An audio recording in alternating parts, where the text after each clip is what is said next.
പുറപ്പാട് പുസ്തകം 20-ാം അധ്യായം. ദൈവം ഈ വചനങ്ങളൊക്കെയും അരുളി ചെയ്തു.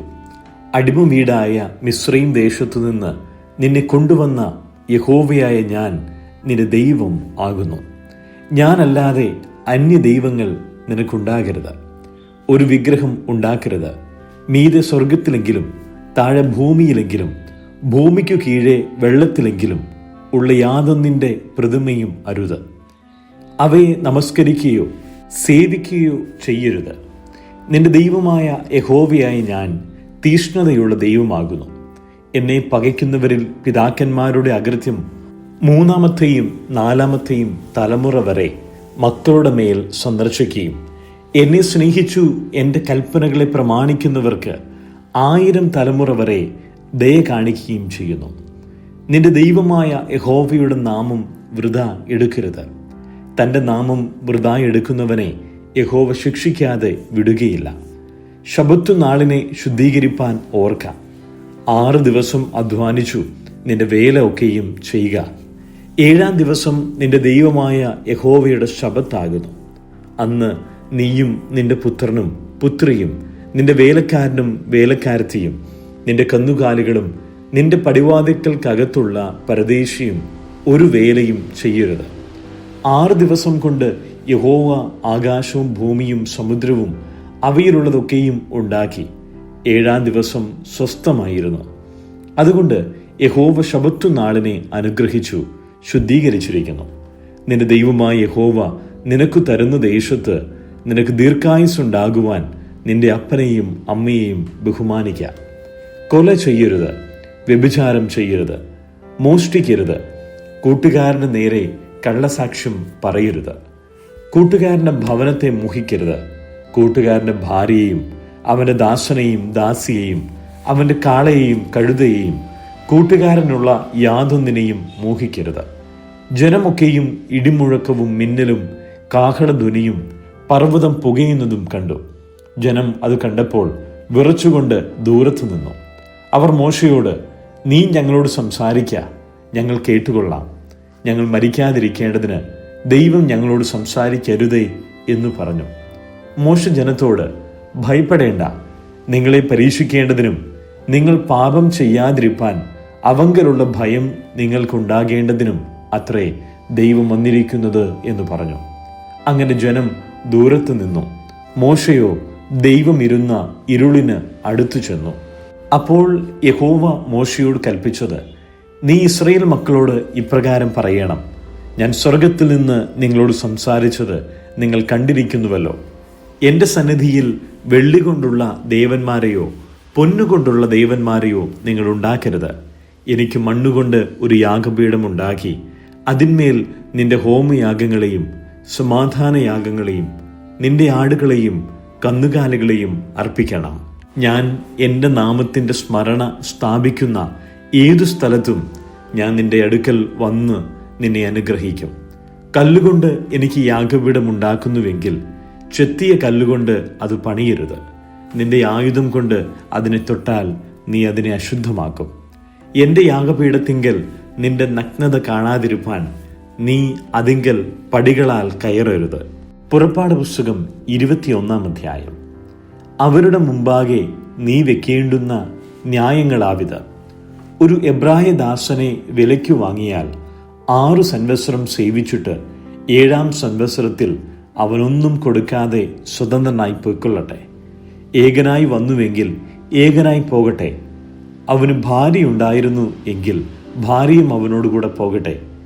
അവൻ്റെ യജമാനൻ അവന് ഭാര്യയെ കൊടുക്കുകയും അവൾ അവന് പുത്രന്മാരെയോ പുത്രിമാരെയോ പ്രസവിക്കുകയും ചെയ്തിട്ടുണ്ടെങ്കിൽ ഭാര്യയും മക്കളും യജമാനന് ഇരിക്കണം. അവൻ ഏകനായി പോകണം. എന്നാൽ ദാസൻ, ഞാൻ എൻ്റെ യജമാനനെയും എൻ്റെ ഭാര്യയെയും മക്കളെയും സ്നേഹിക്കുന്നു, ഞാൻ സ്വതന്ത്രനായി പോകുകയില്ല എന്ന് തീർത്തു പറഞ്ഞാൽ യജമാനൻ അവനെ ദൈവസന്നിധിയിൽ കൂട്ടിക്കൊണ്ടു ചെന്ന് കതകിൻ്റെയോ കട്ടളക്കാലിൻ്റെയോ അടുക്കൽ നിർത്തിയിട്ട് സൂചി കൊണ്ട് അവൻ്റെ കാത് കുത്തിത്തുളയ്ക്കണം. പിന്നെ അവൻ എന്നേക്കും അവന് ദാസനായിരിക്കണം. ഒരുത്തൻ തൻ്റെ പുത്രിയെ ദാസിയായി വിറ്റാൽ അവൾ ദാസന്മാർ പോകുന്നത് പോലെ പോകരുത്. അവളെ തനിക്ക് സംബന്ധത്തിന് നിയമിച്ച യജമാനന് അവളെ ബോധിക്കാതിരുന്നാൽ അവളെ വീണ്ടെടുപ്പാൻ അവൻ അനുവദിക്കണം. അവളെ ചതിച്ചതുകൊണ്ട് അന്യജാതിക്ക് വിറ്റുകളവാൻ അവൻ അധികാരമില്ല. അവൻ അവളെ തൻ്റെ പുത്രന് നിയമിച്ചുവെങ്കിൽ പുത്രിമാരുടെ ന്യായത്തിന് തക്കവണ്ണം അവളോട് പെരുമാറണം. അവൻ മറ്റൊരുത്തിയെ പരിഗ്രഹിച്ചാൽ ഇവളുടെ ഉപജീവനവും ഉടുപ്പും വിവാഹമുറയും കുറയ്ക്കരുത്. ഈ 3 കാര്യവും അവൻ അവൾക്ക് ചെയ്യാതിരുന്നാൽ അവളെ പണം വാങ്ങാതെ വെറുതെ വിട്ടയക്കണം. ഒരു മനുഷ്യനെ അടിച്ചു കൊല്ലുന്നവൻ മരണശിക്ഷ അനുഭവിക്കണം. അവൻ കരുതിക്കൂട്ടാതെ അങ്ങനെ അവൻ്റെ കയ്യാൽ സംഭവിപ്പാൻ ദൈവം സംഗതി വരുത്തിയതായാൽ അവൻ ഓടിപ്പോകേണ്ടുന്ന സ്ഥലം ഞാൻ നിയമിക്കും. എന്നാൽ ഒരുത്തൻ കരുതിക്കൂട്ടി കൂട്ടുകാരനെ ചതിച്ച് കൊന്നതെങ്കിൽ അവൻ മരിക്കേണ്ടതിന് നീ അവനെ എൻ്റെ യാഗപീഠത്തിങ്കൽ നിന്നും പിടിച്ചുകൊണ്ടു പോകണം. തൻ്റെ അപ്പനെയോ അമ്മയോ അടിക്കുന്നവൻ മരണശിക്ഷ അനുഭവിക്കണം. ഒരുത്തൻ ഒരാളെ മോഷ്ടിച്ചിട്ട് അവനെ വിൽക്കുകയാകട്ടെ, അവൻ്റെ കൈവശം അവനെ കണ്ടുപിടിക്കുകയാകട്ടെ ചെയ്താൽ അവൻ മരണശിക്ഷ അനുഭവിക്കണം. തൻ്റെ അപ്പനെയോ അമ്മയെയോ ശപിക്കുന്നവൻ മരണശിക്ഷ അനുഭവിക്കണം. മനുഷ്യർ തമ്മിൽ ശണ്ട കൂടിയിട്ട് ഒരുത്തൻ മറ്റവനെ കല്ലുകൊണ്ടോ മുഷ്ടി കൊണ്ടോ കുത്തിയതിനാൽ അവൻ മരിച്ചു പോകാതെ കിടപ്പിലാകുകയും പിന്നെയും എഴുന്നേറ്റ് വടി ഊന്നി വെളിയിൽ നടക്കുകയും ചെയ്താൽ കുത്തിയവനെ ശിക്ഷിക്കരുത്. എങ്കിലും അവൻ അവൻ്റെ മെനക്കേടിനു വേണ്ടി കൊടുത്ത് അവനെ നല്ലവണ്ണം ചികിത്സിപ്പിക്കണം. ഒരുത്തൻ തൻ്റെ ദാസനെയോ ദാസിയെയോ തൽക്ഷണം മരിച്ചു പോകത്തക്ക വണ്ണം വടികൊണ്ടടിച്ചാൽ അവനെ നിശ്ചയമായി ശിക്ഷിക്കണം. എങ്കിലും അവൻ 1-2 ദിവസം ജീവിച്ചിരുന്നാൽ അവനെ ശിക്ഷിക്കരുത്. അവൻ അവൻ്റെ മുതലല്ലോ. മനുഷ്യർ തമ്മിൽ ശണ്ട കൂടിയിട്ട് ഗർഭിണിയായ ഒരു സ്ത്രീയെ അടിച്ചതിനാൽ ഗർഭം അലസിയതല്ലാതെ അവൾക്ക് മറ്റൊരു ദോഷവും വന്നില്ലെങ്കിൽ അടിച്ചവൻ ആ സ്ത്രീയുടെ ഭർത്താവ് ചുമത്തുന്ന പിഴ കൊടുക്കണം. ന്യായാധിപന്മാർ വിധിക്കും പോലെ അവൻ കൊടുക്കണം. മറ്റു ദോഷം വന്നിട്ടുണ്ടെങ്കിൽ ജീവന് പകരം ജീവൻ കൊടുക്കണം. കണ്ണിനു പകരം കണ്ണ്, പല്ലിനു പകരം പല്ല്, കൈക്ക് പകരം കൈ, കാലിനു പകരം കാൽ, പൊള്ളലിനു പകരം പൊള്ളൽ, മുറിവിനു പകരം മുറിവ്, തിണർപ്പിനു പകരം തിണർപ്പ്. ഒരുത്തൻ അടിച്ചു തൻ്റെ ദാസന്റെയോ ദാസിയുടെയോ കണ്ണ് കളഞ്ഞാൽ അവൻ കണ്ണിനു പകരം അവനെ സ്വതന്ത്രനായി വിട്ടയക്കണം. അവൻ തൻ്റെ ദാസന്റെയോ ദാസിയുടെയോ പല്ലടിച്ചു തകർത്താൽ അവൻ പല്ലിനു പകരം അവനെ സ്വതന്ത്രനായി വിട്ടയക്കണം. ഒരു കാള ഒരു പുരുഷനെയോ സ്ത്രീയോ കുത്തിക്കൊന്നാൽ ആ കാളയെ കല്ലെറിഞ്ഞു കൊല്ലണം. അതിൻ്റെ മാംസം തിന്നരുത്. കാളയുടെ ഉടമസ്ഥനോ കുറ്റമില്ലാത്തവൻ. എന്നാൽ ആ കാള മുമ്പേ തന്നെ കുത്തുന്നതായും ഉടമസ്ഥൻ അത് അറിഞ്ഞുമിരിക്കെ അവൻ അതിനെ സൂക്ഷിക്കായ്ക കൊണ്ട് അതൊരു പുരുഷനെയോ സ്ത്രീയെയോ കൊന്നുകളഞ്ഞാൽ ആ കാളയെ കല്ലെറിഞ്ഞു കൊല്ലണം. അതിൻ്റെ ഉടമസ്ഥനും മരണശിക്ഷ അനുഭവിക്കണം. ഉദ്ധാരണ ദ്രവ്യം അവൻ്റെ മേൽ ചുമത്തിയാൽ തൻ്റെ ജീവന്റെ വീണ്ടെടുപ്പിനായി തൻ്റെ മേൽ ചുമത്തിയതൊക്കെയും അവൻ കൊടുക്കണം. അതൊരു ബാലനെ കുത്തിയാലും ഒരു ബാലയെ കുത്തിയാലും ഈ ന്യായപ്രകാരം അവനോട് ചെയ്യണം. കാള ഒരു ദാസനെയോ ദാസിയെയോ കുത്തിയാൽ അവൻ അവരുടെ ഉടമസ്ഥന് 30 ശേക്കൽ വെള്ളി കൊടുക്കണം. കാളയെ കൊന്നുകളയുകയും വേണം. ഒരുത്തൻ ഒരു കുഴി തുറന്നു വെക്കുകയോ കുഴി കുഴിച്ച് അതിനെ മൂടാതിരിക്കുകയോ ചെയ്തിട്ട് അതിലൊരു കാളയോ കഴുതയോ വീണാൽ കുഴിയുടെ ഉടമസ്ഥൻ വില കൊടുത്ത് അതിൻ്റെ യജമാനന് തൃപ്തി വരുത്തണം. എന്നാൽ ചത്തുപോയത് അവനുള്ളതായിരിക്കണം. ഒരുത്തൻ്റെ കാള മറ്റൊരുത്തൻ്റെ കാളയെ കുത്തിയിട്ട് അത് ചത്തുപോയാൽ അവർ ജീവനോടിരിക്കുന്ന കാളയെ വിറ്റ് അതിൻ്റെ വില പകുത്തെടുക്കണം. ചത്തുപോയതിനെയും പകുത്തെടുക്കണം. അല്ലെങ്കിൽ ആ കാള മുമ്പേ തന്നെ കുത്തുന്നത് എന്ന് അറിഞ്ഞിട്ടും ഉടമസ്ഥൻ അതിനെ സൂക്ഷിക്കാതിരുന്നു എങ്കിൽ അവൻ കാളയ്ക്ക് പകരം കാളയെ കൊടുക്കണം. എന്നാൽ ചത്തുപോയത് അവനുള്ളതായിരിക്കണം. സങ്കീർത്തനങ്ങൾ 49. സകല ജാതികളുമായുള്ളവരെ ഇത് കേൾപ്പിൻ, സകല ഭൂവാസികളുമായുള്ളവരെ ചെവിക്കൊള്ളുവിൻ. സാമാന്യ ജനവും ശ്രേഷ്ഠജനവും ധനവാന്മാരും ദരിദ്രന്മാരും തന്നെ എൻ്റെ വായ് ഞാനും പ്രസ്താവിക്കുന്നു. എൻ്റെ ഹൃദയത്തിലെ ധ്യാനം വിവേകം തന്നെ ആയിരിക്കും. ഞാൻ സദൃശവാക്യത്തിന് എൻ്റെ ചെവി ചായ്ക്കും. കിന്നരനാദത്തോടെ എൻ്റെ കടങ്കഥ കേൾപ്പിക്കും. അകൃത്യം എൻ്റെ കുതികാലിന് പിന്തുടർന്ന് എന്നെ വളയുന്ന ദുഷ്ടകാലത്ത് ഞാൻ ഭയപ്പെടുന്നത് എന്തിന്? അവർ തങ്ങളുടെ സമ്പത്തിൽ ആശ്രയിക്കുകയും ധനസമൃദ്ധിയിൽ പ്രശംസിക്കുകയും ചെയ്യുന്നു. സഹോദരൻ ശവക്കുഴി കാണാതെ എന്നേക്കും ജീവിച്ചിരിക്കേണ്ടതിന് അവനെ വീണ്ടെടുപ്പാനോ ദൈവത്തിന് വീണ്ടെടുപ്പ് വില കൊടുപ്പാനോ ആർക്കും കഴിയുകയില്ല. അവരുടെ പ്രാണന്റെ വീണ്ടെടുപ്പ് വിലയേറിയത്, അത് ഒരു നാളും സാധിക്കുകയില്ല. ജ്ഞാനികൾ മരിക്കുകയും മൂഢനും മൃഗപ്രായരും ഒരുപോലെ നശിക്കുകയും തങ്ങളുടെ സമ്പാദ്യം മറ്റുള്ളവർക്ക് വിട്ടേച്ചു പോവുകയും ചെയ്യുന്നത് കാണുന്നുവല്ലോ.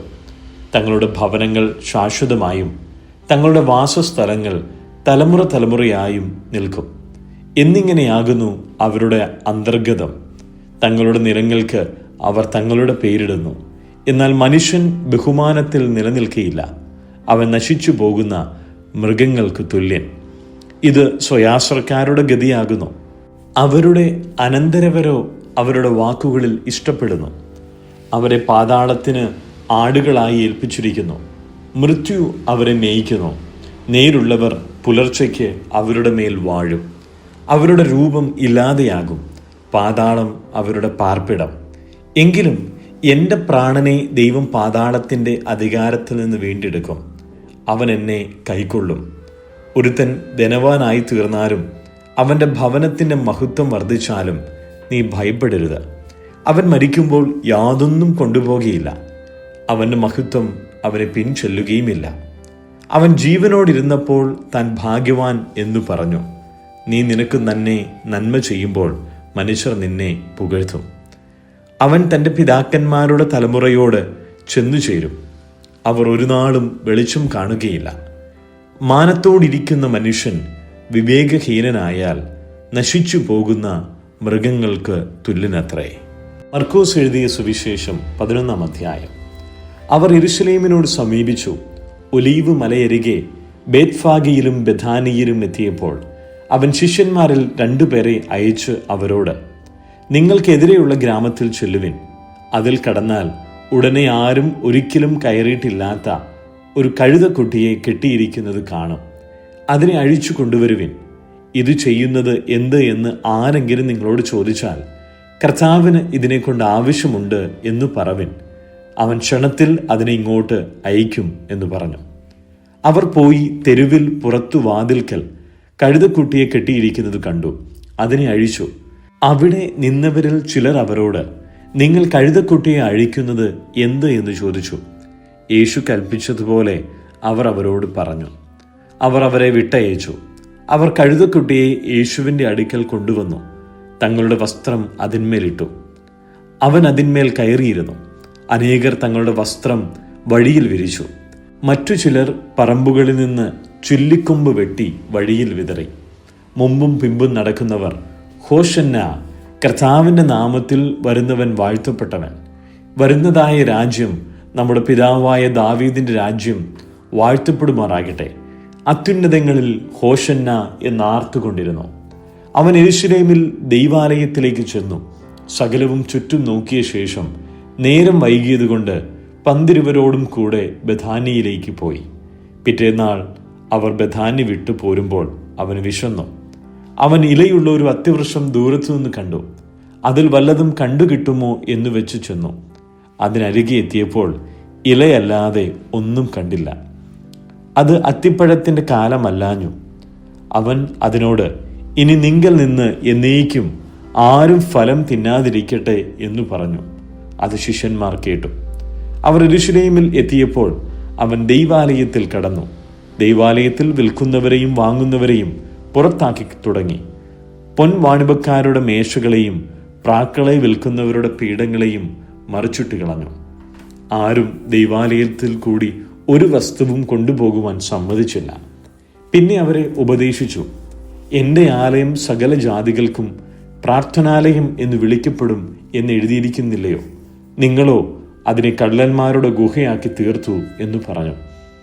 അത് കേട്ടിട്ട് മഹാപുരോഹിതന്മാരും ശാസ്ത്രിമാരും അവനെ നശിപ്പിക്കേണ്ടത് എങ്ങനെയെന്ന് അന്വേഷിച്ചു. പുരുഷാരമെല്ലാം അവന്റെ ഉപദേശത്തിൽ അതിശയിക്കിയാൽ അവർ അവനെ ഭയപ്പെട്ടിരുന്നു. സന്ധ്യയാകുമ്പോൾ അവൻ നഗരം വിട്ടുപോകും. രാവിലെ അവർ കടന്നു പോരുമ്പോൾ അത്തിവൃക്ഷം വേരോടെ ഉണങ്ങിപ്പോയത് കണ്ടു. അപ്പോൾ പത്രോസിന് ഓർമ്മ വന്നു, റബ്ബി, നീ ശപിച്ച അത്തി ഉണങ്ങിപ്പോയല്ലോ എന്ന് അവനോട് പറഞ്ഞു. യേശു അവരോട് ഉത്തരം പറഞ്ഞത്, ദൈവത്തിൽ വിശ്വാസമുള്ളവർ ആയിരിപ്പിൻ.